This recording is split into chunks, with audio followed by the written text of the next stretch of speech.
When desire feels good, you're in a place of being ready for the next inspiration and the next and the next. When desire feels good to you, then you are on your path of living happily ever after.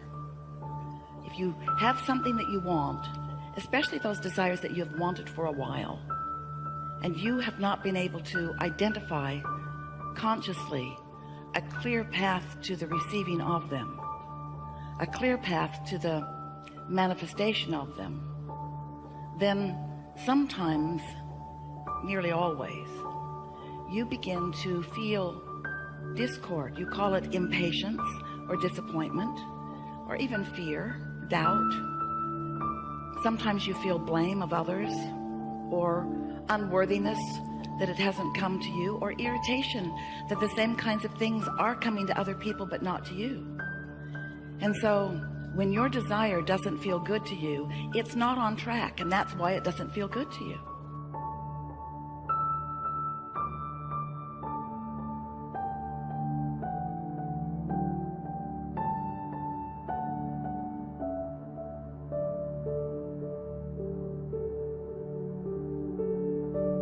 If it doesn't feel good, you're not on your path. And it's not difficult to get onto your path, but it doesn't help to proceed with a vibrational stance that just isn't letting it unfold for you.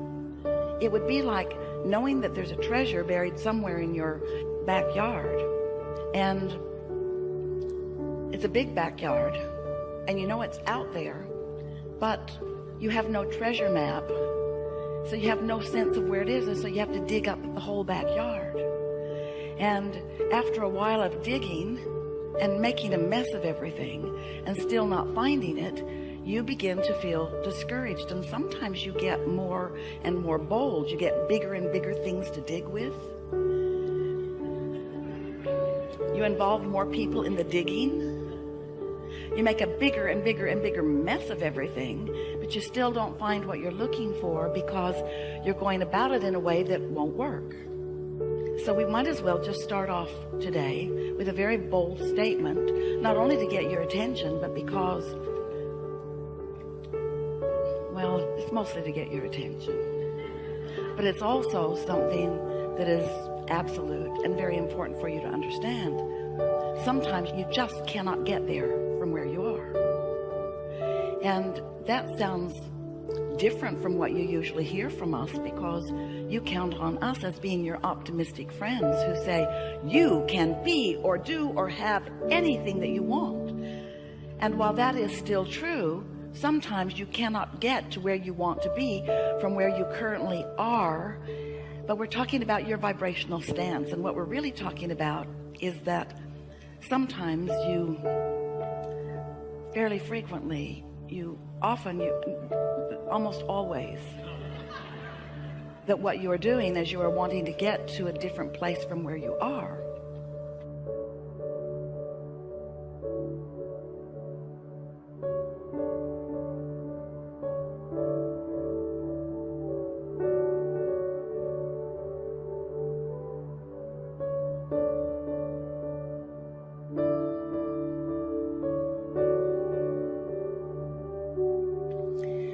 You are approaching it from your physical. It's so nice to be physical. Observational. It's so nice to have the ability to see and hear and smell and taste and touch. From this very tangible, manifest things into a reality where I and others can see them. So often you want it to be about something that is not parked in your garage yet, that you want to be parked in your garage, and there's an element of dissatisfaction within you as long as this beautiful new vehicle that you want is not parked in your garage. And there's something about you, human creatures that you are, that causes you to go to the garage and notice it isn't there.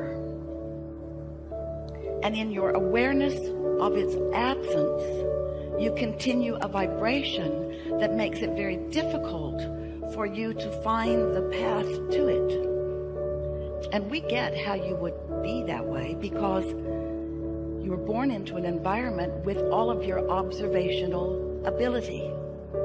And your observational ability is essential to why you are here. It's what allows step one of the creative process to happen at all. Step one says, when you know what you don't want, you know what you do want, and that's the asking part of it. And you could not come to any of those conclusions, or many of them, without your observational senses. And so we're not trying to talk you out of seeing and hearing and smelling and tasting and touching. We just want you to know that once you have identified that you want something, then using those senses to take score of where you are in terms of the manifestation of it is counterproductive.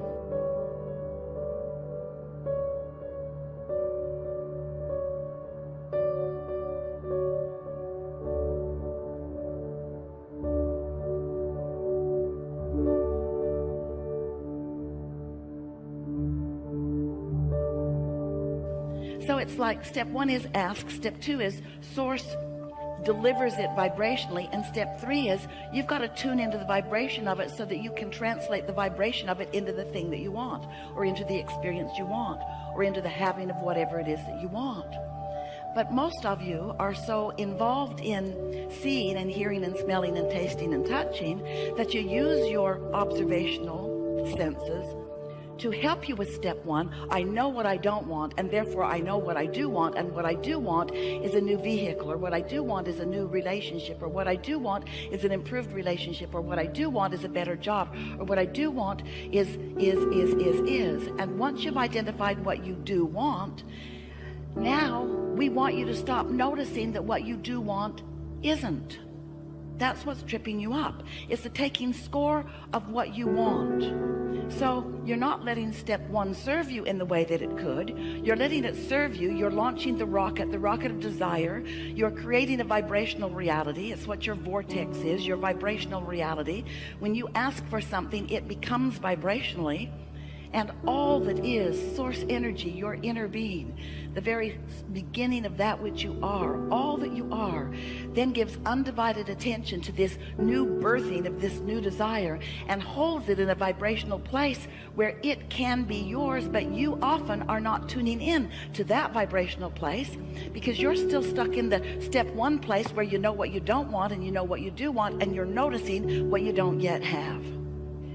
You just can't get there from there. So we've spent a few years visiting with you about how you live in a vibrational universe, and it's hard for you to get that because it seems to be very tangible to you. There's no point really in talking to you about the vibrational makeup of any of these things that are so obviously physical. You can tell me it's vibrational all you want, Abraham, but I see a chair and I really like this fabric.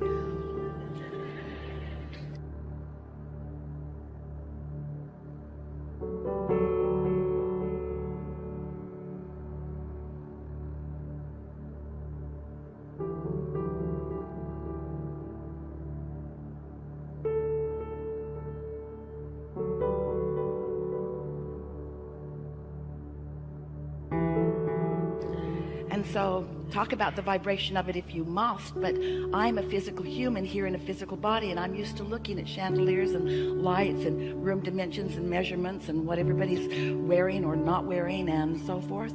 I like to see and hear and smell and taste and touch my vibrational reality.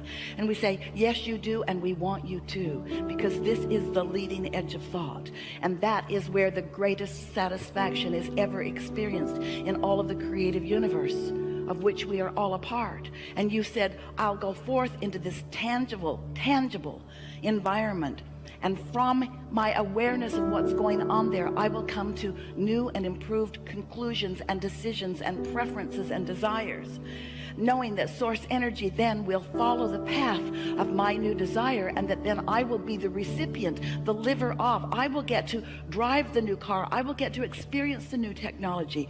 I will get to eat the new food and live in the new environments and dwell in the new dwellings. I get to live in this leading edge environment. But you didn't come to just live in this leading edge environment. You came as a creator of this leading edge environment, and you will never be happy if you are only in an observational state. You will never be happy if you remain only in a reactionary state.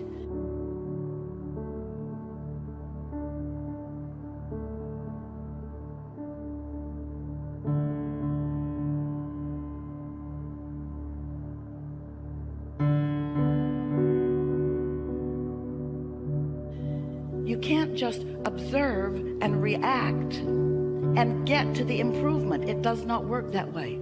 At some point early on in your understanding of this 3-step or 4-step or 5-step, we can put 100 steps on it. The first 3 are the ones that we really want you to focus upon.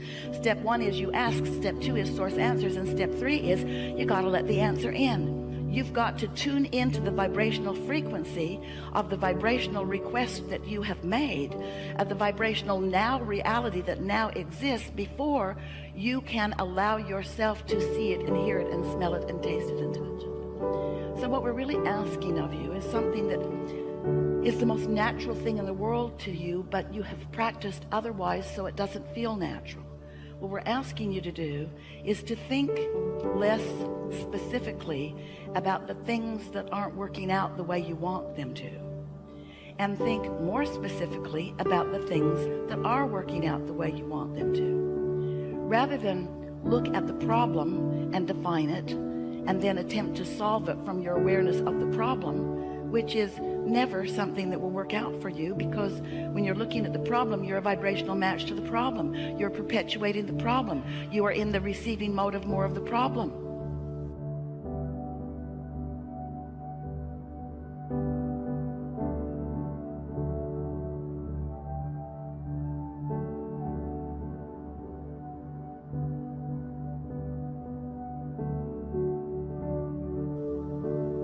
Find a way to identify the problem and then back off from your awareness of the problem and see it as a request for something different, and then find a way to be a match, a vibrational match, an emotional match to the new and improved that you are asking for. And that's really why you came. Not because things need to get done, and not because things are broken that need to be fixed, but because it's oh so fun to get to bring your awareness into an environment where you specifically and importantly choose what matters to you, and then you find the vibrational stance that lets the universe deliver it to you. When you get to witness that, what you're really witnessing is your personal attunement to your personal desires. And what most people are mostly witnessing is their personal attunement to a reality that already exists, to which they are having a knee-jerk response. So you kind of have to decide, am I a creator or a regurgitator? Do I create my own reality, or do I just keep observing what is and keep being a part of regurgitating more of that?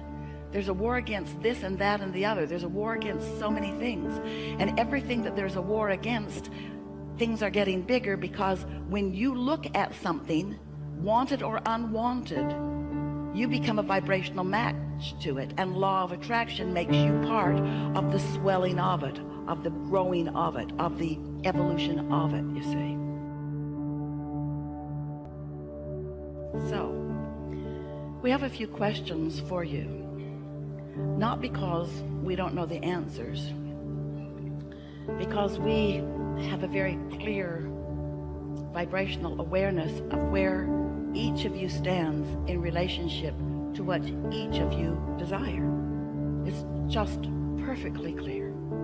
But the reason that we're going to ask these questions is because we would like to bring you to a more centered place in your awareness. We would like to help you to find that, some call it grounded, we call it essential, that beginning vibrational root of who you are. Because if you can frequently return to your vibrational knowledge, then what happens is you stop all the chatter that doesn't matter, that is preventing you from a clear and, more important, satisfying path to the unfolding of what you want. So just some fun questions. Call out if you want, or just project with your thoughts. Either is fine, because it's all for you. Do you understand that you are more than this physical body?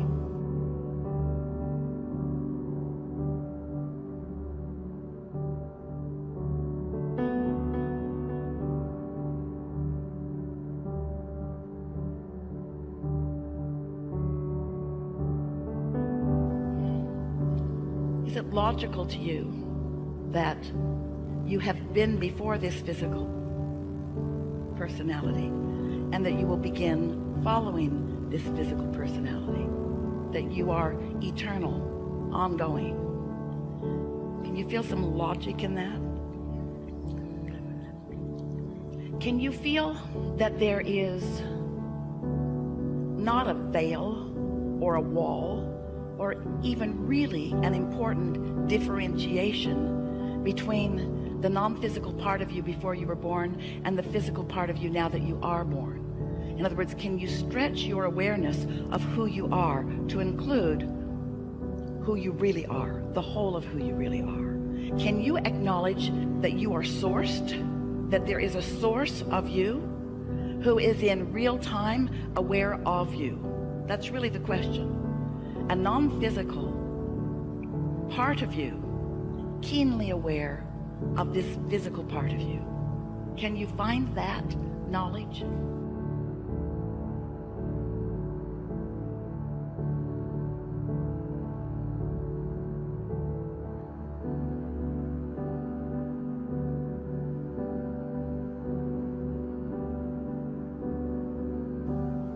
So that means, can you accept that while you are here in this physical body, a part of you, that another part of you remains non-physical, and that we are all weaving in and out and in and out and in and out in the ongoing expansion, evolution, and continual existence of that which we all are? In other words, for expansion, your part is so essential to the equation. And for stability, our part is so essential to the equation. And vibrationally speaking, we are really all one. Can you sort of find that? Can you accept that even though there's so much to see, so much to experience through your magnificent sensors and ability to translate vibration into meaningful life experience, that even though you have that ability to do that, can you sense that there is a whole vibrational world that is moving through you and around you and to you, that is really what is responsible for everything that you see? Can you accept that there is a vibrational world? And can you accept that this vibrational world matters? Can you accept that from that vibrational vantage point, your Earth continues to spin in its orbit in perfect proximity to other planets? And can you accept that that really is not something that any of you, no matter how wise you are, is really doing with your own physical mind? We're asking you, do you accept that there's more to this equation? And does it feel purposeful to you, or was it just sort of a lucky thing that turned out? A sort of random thing that just happened, and bam, perfection. We spin in our orbit, eon after eon after eon, in perfect proximity. How odd that must seem if you think it is random. But when you think about the purposeful existence of that which you are, and the importance of the continuing of that which you are, then can you see that the continuance of that which you are and we are, and that all that is really about new ideas calling energy forth into new time-space reality? Do you think that as you're here in this physical body, in this magnificent time and place, do you think that there's another realm somewhere else that is really more complete, more perfect, more finished, that you are striving to join? Yeah, we thought you might think that, but it's not like that. It's not like that.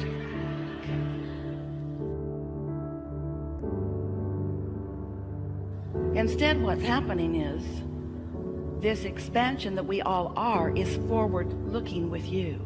That's why you matter so much to the equation. You're out here on this leading edge, having first-time exposure to first-time surroundings and first-time exposure to first-time experiences, and you're coming to personal conclusions about what you prefer within it. And as you do that, you're launching these vibrational rockets of desire, which are the reason for the expansion of the universe. We say these things to you because you don't really know how important you are to the equation. And because you don't really know how important you are to the equation, often You squander your importance by being reactionary to what's already manifested instead of being wise in your energy flow in the creation of the new. Did you follow that just a little bit? When you see something and you know you don't like it, and that's all right, that's what step one is, but then you stay fixated on what's wrong with what you don't like. You hold yourself in a pattern of vibration that does not allow you to be the receiver of the improvement, because the vibration of the question or the problem is different than the vibration of the answer or the solution. So what we're really saying to you in the lightest way we can say it, and we think you can follow it given the questions that we just asked and that you just answered, you're sort of, most of you, stuck in step one. Sifting and sorting and evaluating what is. So enamored with the physical creation that you've forgotten that you're creator. It would be like being a really wonderful artist who has created a really magnificent statue, and then you just spend the rest of your life, this isn't really as magnificent as we were describing, but then you just spend the rest of your life admiring what you created that time way back then, and not allowing the juices to keep flowing. And so the satisfaction factor of this creation, no matter how magnificent it once was, or no matter how many people once thought it really was beautiful, it will not continue to satisfy you for very long, because what satisfies you is reaching for more and finding a way to line up with the more. What satisfies you is being an extension of source energy and allowing that source energy to flow through you real time. And so when you are reacting for more than a moment to something that's going on in your human environment, when you're reacting to it and holding your consciousness about this thing that you are not really enjoying or not wanting, then even though you've launched rockets of desire, and even though source is all over it, and even though streams of consciousness are flowing to it, and the energy that creates worlds is already flowing toward the creation of the new improvement, if you're holding yourself in awareness in reaction to the problem that you don't want, then you never become part of the solution, and you never feel satisfaction. You never feel a moment of satisfaction, because you know what satisfaction is? Satisfaction is just a word. Like so many words, satisfaction is a word descriptive of the way you feel. And satisfaction is the best word that Esther can find that means what we mean when we say the blending in any moment of the perspective of your human perspective and the perspective of your non-physical God force perspective. When you are looking at anything in a way where you are not in the moment introducing resistance because of a sort of varied, flawed premise from who you really are, you feel satisfaction. In other words, let's say life has helped you to realize that you really could use more money. And in your awareness that you could really use more money, and that awareness might come up often, many times in a day, let's say. So every time that happens, you launch a rocket of desire, a request really for more abundance. And each time you do that, your abundance grows vibrationally in what we are referring to as your vibrational reality. It's like the beginning steps of the creative process.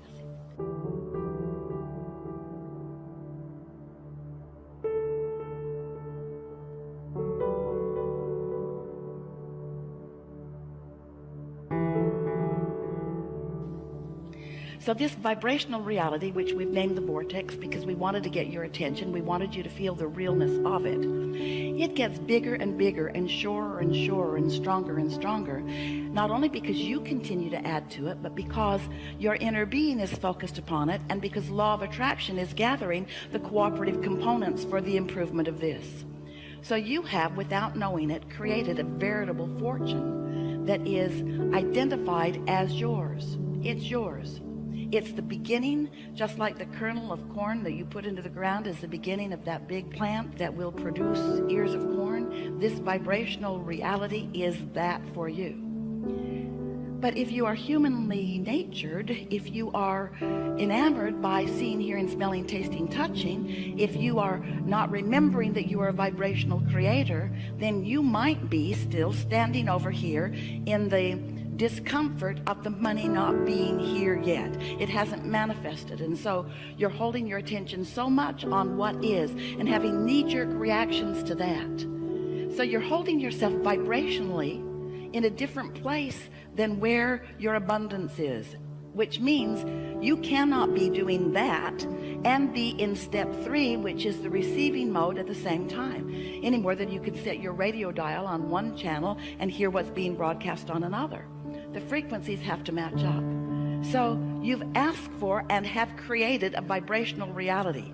You have a vibrational abundance that is really beyond our ability to describe it to you. But if it isn't in your bank account yet, if it isn't flowing through your experience, it means that you are vibrationally in a different place. And it's easy to understand why, isn't it? Because when you're looking for something that you cannot see, when the bank does not acknowledge that the money is there. So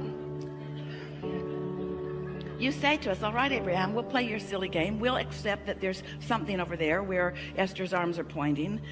We'll even call it the vortex like you do. Just tell me, how do I get the money out of the vortex and into the bank? That's all I really want to know. And that's what we want you to know too. We want you to know that this vibrational reality that you have created is yours and yours alone. In other words, no one else is going to sweep in and take it away from you. But you've got to find a way of getting to the receiving mode of it. So if you've been listening to us for a while, we've been telling you all kinds of suggestions about how you might do a better job of getting into the receiving mode. But what so often happens to you is that you have a knee-jerk response to something, and then you do a process, something that we've offered or someone else has, that makes you feel a little better for a moment. But you don't often really get to that place of knowing that what you're asking for is really real and is really yours and is really coming. Because there's something so objective about looking where something isn't that makes it feel odd to talk about it as it is. And you listen to us, we say, but it really is, it's vibrational, you can't see it yet. And you want to believe that, we want you to have faith that it's there. But mostly you say, I'll see it, and then I'll believe it. And that's easy, isn't it? Only problem with that is, you're seeing what others have believed, because they had to believe it before they could see it. And so if they believed it, then they saw it, and then there it is for you to see. And then you say, whoa, whoa, whoa, whoa, whoa. We need to do something about this. There seems to be something going wrong, because whatever is happening, however it's getting created, I don't like it that much.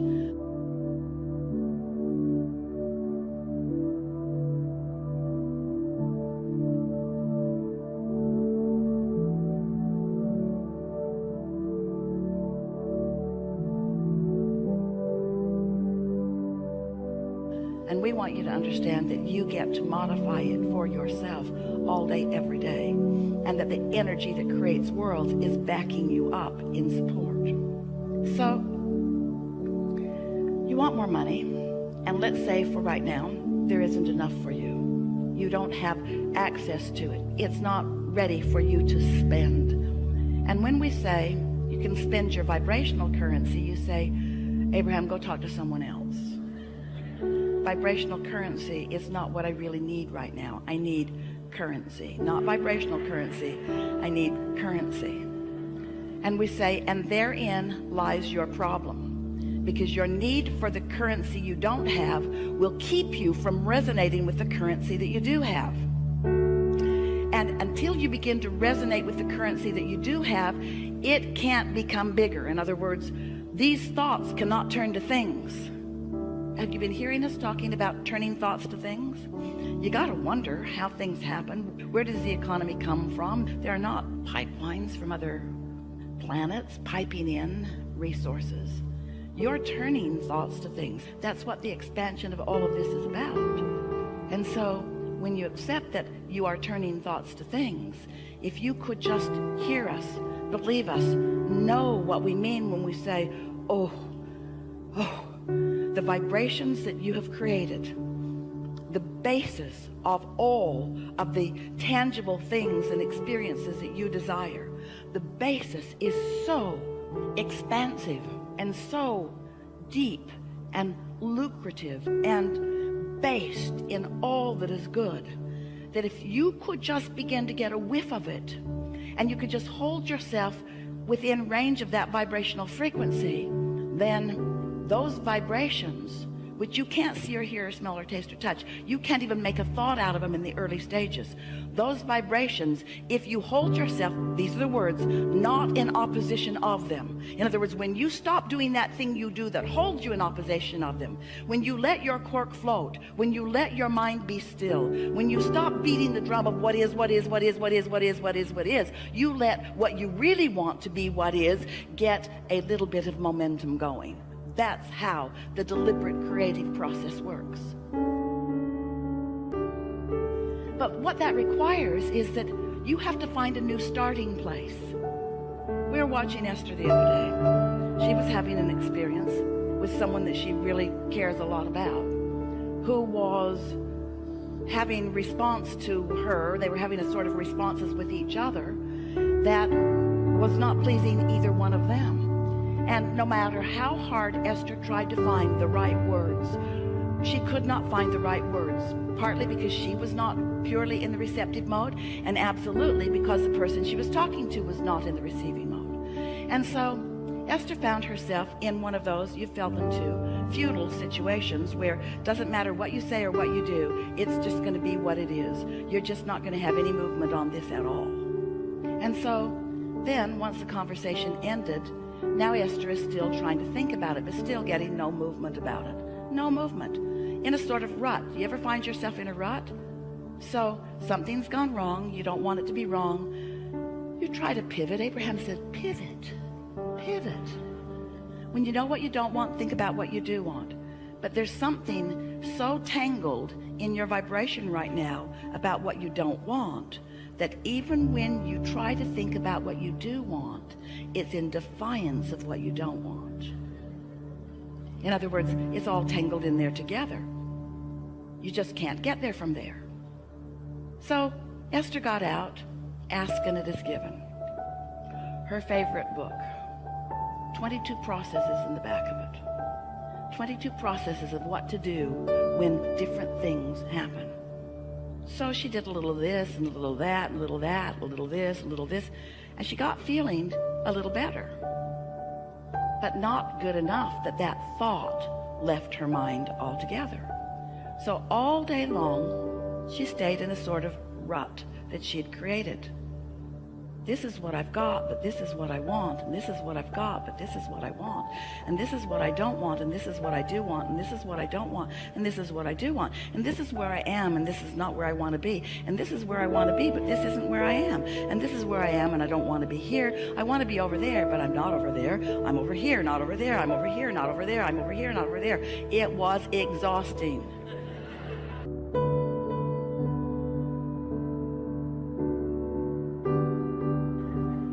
No movement whatsoever. How often do you stay right there relative to your money, relative to some specific relationship, relative to your employment or lack of it? It's so easy to think you're doing the work, to mean to be doing the work, to want to do the work, to want to feel better, and then worse, and then better, and then worse, and then better, and then worse. So what happens? Oh, friends, you've come so far because there was a time when you felt worse and a little better and worse and a little better, and so instead of really wanting this and being over there, you've closed that gap. In many cases you do feel so much better, but you are powerful creators, and just feeling sort of kind of better every now and again isn't the answer to the deliberate creation that you are about. You are often in a sort of vibrational rut where you have brought yourself to a place of feeling better, and then next time you turn the corner, something else happens and you start that reactive process all over again. And then you come to us and you say, Abraham, I'm really getting this. I'm getting so much better at this. I'm better in this than I've ever been, but those people at work are so negative. If I could just rid myself of all of the other inhabitants of the planet, I could just enjoy it by myself so much. So we wipe everybody else off the planet. 3 days later, you're complaining about loneliness. We know you. We know you. Where am I going to eat? All of the people are gone. So, we've enjoyed this interaction immensely. So we've identified sort of what's been going on for many of you. Esther has focus wheeled herself into oblivion on some situations because she believed that if she just did another 100 or 2 focus wheels on a certain situation, that then she would be able to communicate with this particular person and everything would be wonderful again. And then we began saying to Esther, you know, sometimes law of attraction causes you to go this way. In other words, it's not your job. We are not having these conversations with you so that you can control, not through your action and not through your strength and not through your prowess, but through your vibrational alignment. We are not giving you any of what we know about these laws of the universe to help you be powerful in controlling anyone or anything. What we are knowing that you want to know is how you can consistently be more of a vibrational match to what you have put over here in your vibrational reality, which means you got to find some way of shaking loose of this rut that you're in, where your highs go this high and your lows don't go that low, and your highs are this high and your lows only go that low. But you've got to get all the way there in order to really be in the receiving mode. You can't be in the receiving mode of magnificent things and be in the petty mode of focusing upon things that other people are doing that bug you. They just don't go together.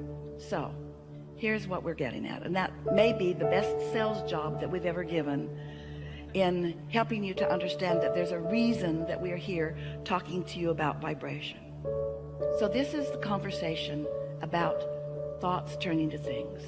This is the conversation about you being so practiced in a thought that that thought becomes a pure expectation, an absolute belief, a belief that holds no doubt, a belief that doesn't contradict itself, not a hope, not a yearning, not even so much a belief, but a knowing, an unequivocal decision made by you, practiced by you, known by you, exuded by you, and the cooperative components of the universe assisting you in being the receiver of the ongoing, evolving, evolutionary receiver of the satisfaction as each and everything that you desire blossoms into your experience, giving you unequivocal satisfaction moment by moment as it moves along. But you've got to start someplace other than over there so close to where you are. So when you sit with the intention of what many call meditating, we'd like to offer a different label to it because there's resistance even in the idea of that.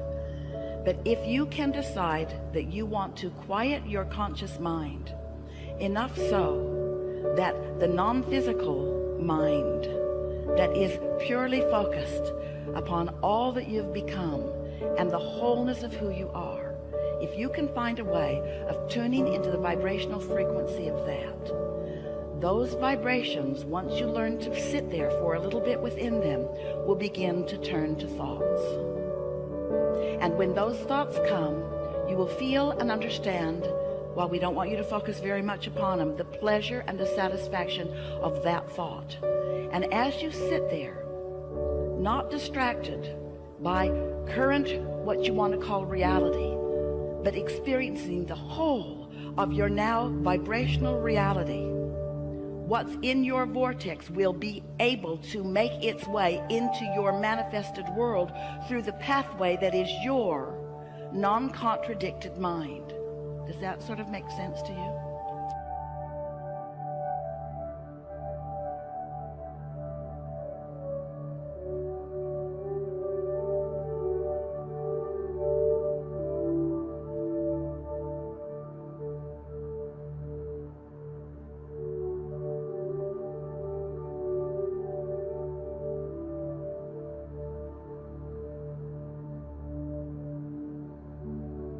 So, have you ever sat to meditate?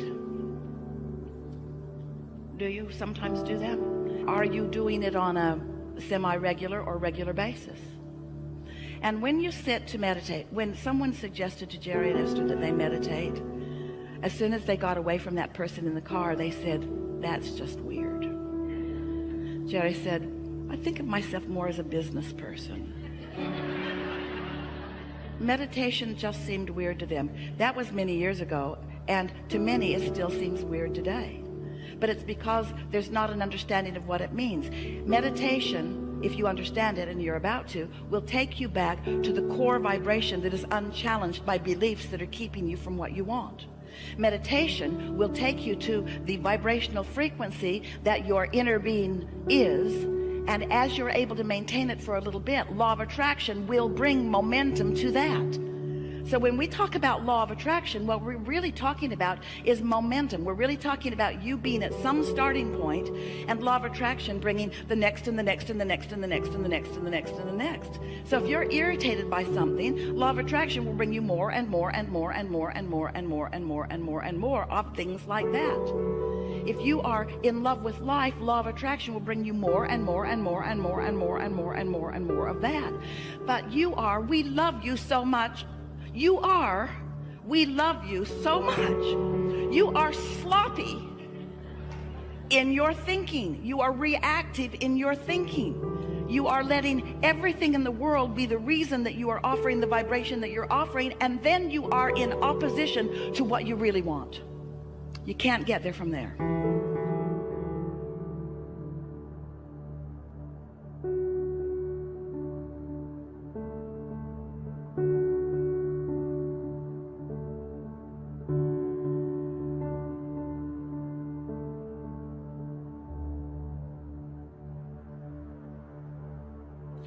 So, when you sit to quiet your mind, at first it's very difficult because your mind has been trained to be responsive to your environment. But when you quiet your mind, and what that requires is focusing upon something quieter.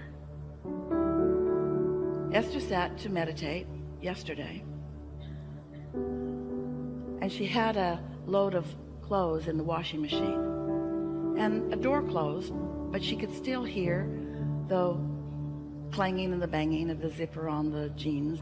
And it kept her from being able to withdraw from her physical experience. Just something that simple.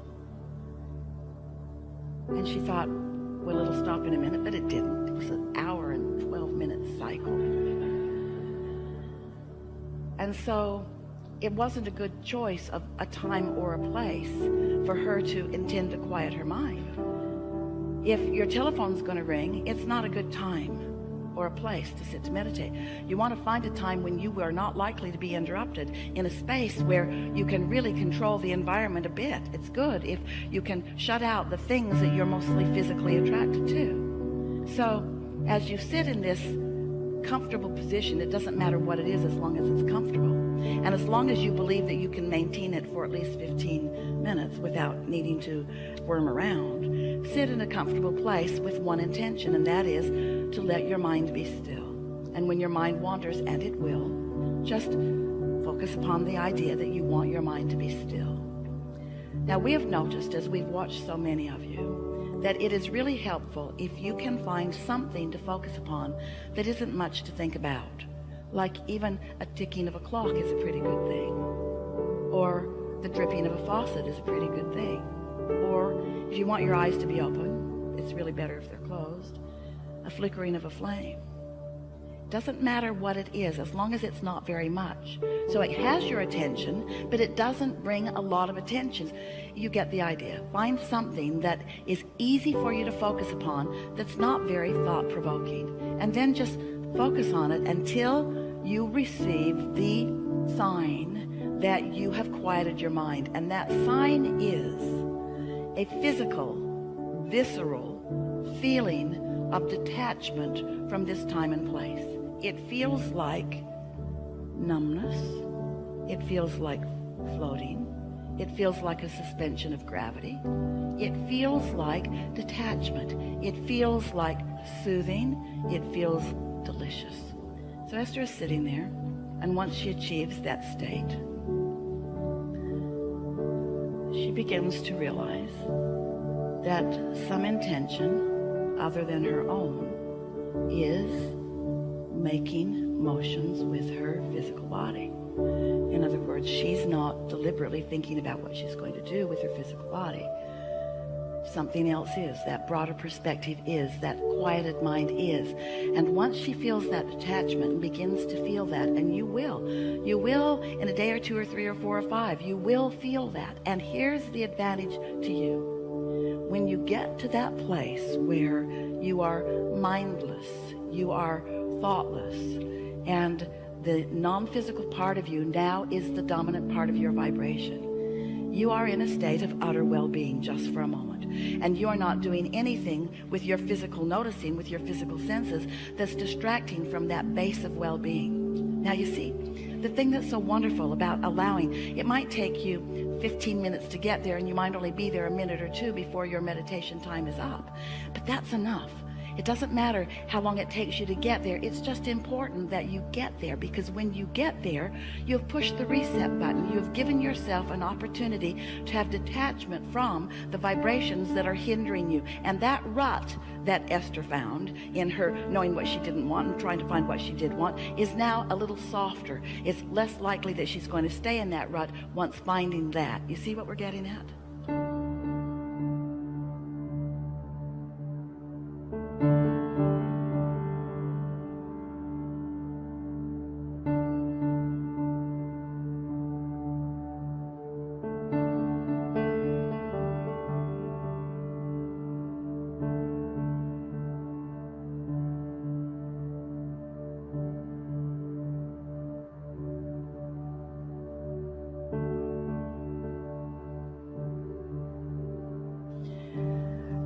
We can feel that you're not feeling very engaged in the idea of this, but the reason that we're sticking with this subject anyway, even though you might be feeling a little resistance to it, is because we know that if you will allow yourself that quieted place, it's like a high-rise building that somebody has told you is not steady on its foundation, and so you just put more rebarb up in the top of it and more concrete and try to guy it out, maybe to sky hooks or to other buildings or maybe to the ground. But if the foundation of that building isn't secure, it's not going to stand in that secure place very long, and neither are you. And meditation will take you back to your primal, not quite the right word, but you know what we mean, to your grounded, not quite the right word, but you know what we mean, to the very base, to the core of you, to the vibrational center of that which you are, to the goodness that is you, to the whole that is you, to the vibrational reality that is you, to your inner being who knows everything that you are wanting and knows where you stand in relationship to everything that you want.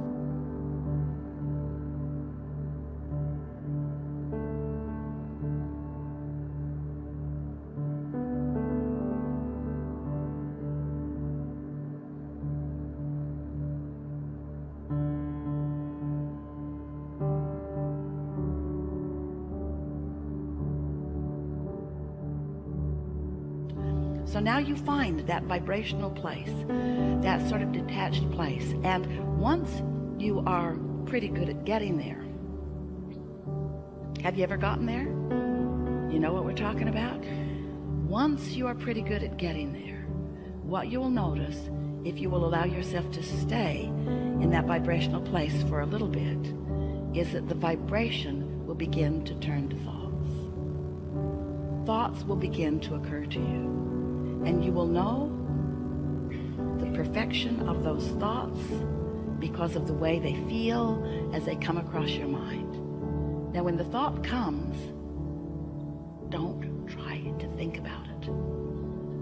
You're in the receiving mode. Receive the thoughts. Receive the thoughts. Let your vibrational reality and your inner being be the deliverer of the thoughts. You are the receiver of the thoughts.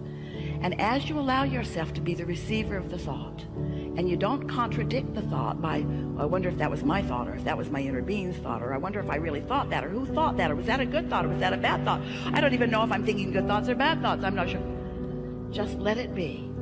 And as you just let it be, law of attraction and momentum will cause that thought to become more and more and more until an idea will explode in your mind that will make you say, this meditation's over. I got places to go, things to do, people to see. In other words, you'll find yourself very soon feeling enlivened for the day.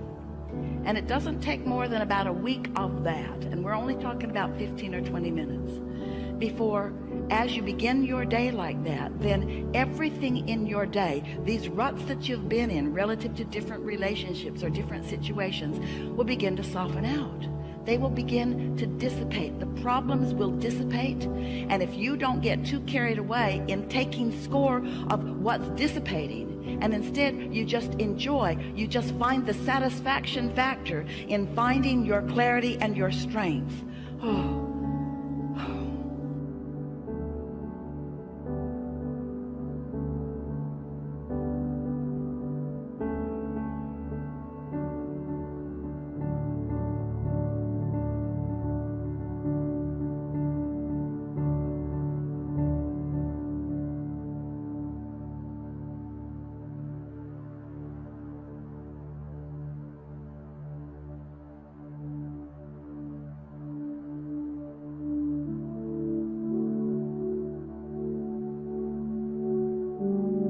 Besides what's happening with your mind, you allowing thoughts to turn to things, your physical apparatus is being rejuvenated. You are in the replenishing mode.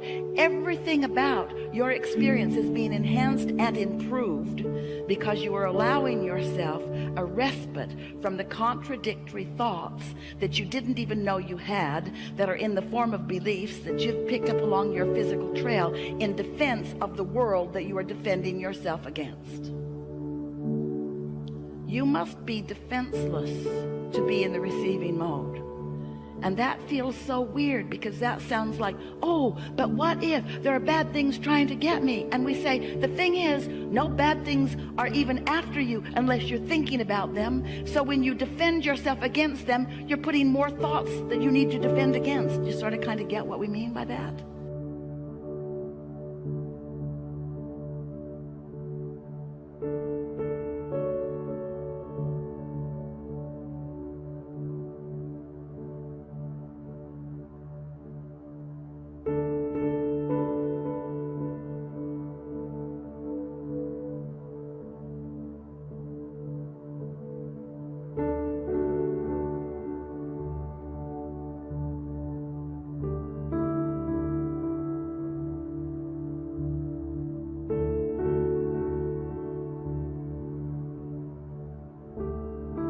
There is no law of assertion. There's only a law of attraction. Nothing is being asserted into your experience. It is all being attracted into your experience.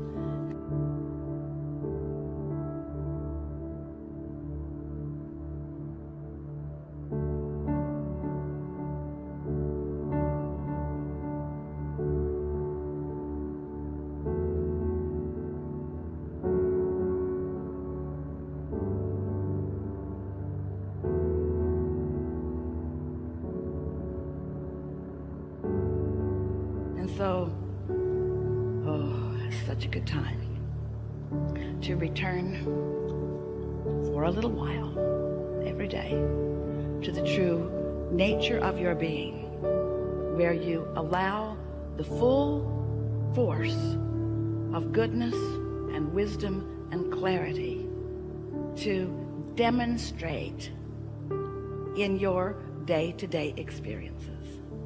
It is our promise to you that you will notice an improved manifested state right away. But we don't want you to take score, because we want for a little while your attention to be off of your manifested state.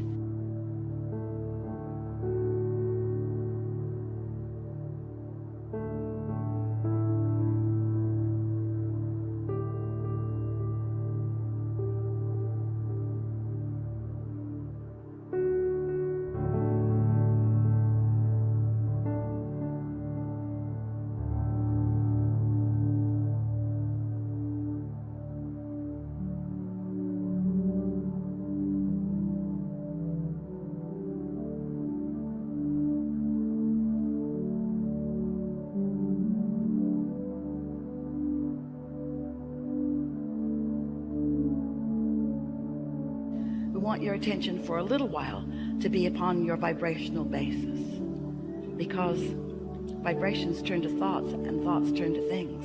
And the satisfaction factor of releasing resistance and sitting there in that soup of well-being is satisfying. And when a thought comes into your mind that's about well-being and love, when it's a thought that you can't even articulate, it's just a feeling of well-being, that's a satisfaction. And when that thought turns to a thought of something that you're appreciating, and you allow yourself to just ponder that thing that you're appreciating, there's satisfaction. And then when that thought gathers up another thought or two, and you begin to feel enthusiasm in your experience, that's satisfaction. And then when you move out into the day, and your timing is better than it's ever been, that's satisfaction. When you find timing everywhere you go, that's satisfaction. And you're the only one that will be witnessing it, because you're the only one that really knows what you've been asking for. But as it is demonstrated to you, not because you finally deserve it, but because you finally allow what you do deserve. So we know that was long. We also know it is the most important thing that you've ever heard, because, friends, you're trying, we know you are, you're trying to break through, but you're not starting with enough momentum. Start back here and you'll gain the momentum that equals the energy that creates worlds. And one who is connected to that kind of stream is more powerful than millions who are not.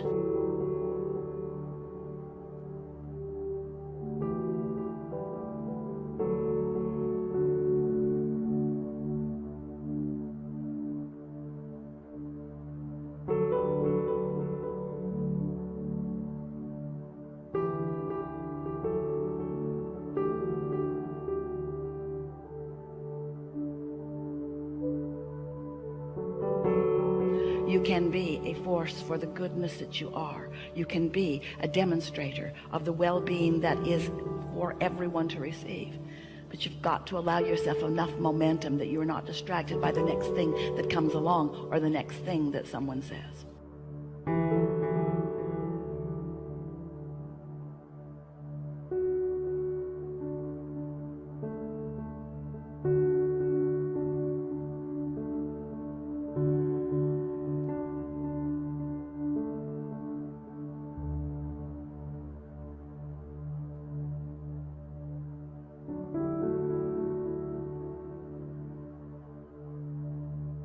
Very eager to talk with you about what matters to you. If it is important to you, it is important to us.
When desire feels good, you're in a place of being ready for the next inspiration and the next and the next. When desire feels good to you, then you are on your path of living happily ever after. If you have something that you want, especially those desires that you have wanted for a while,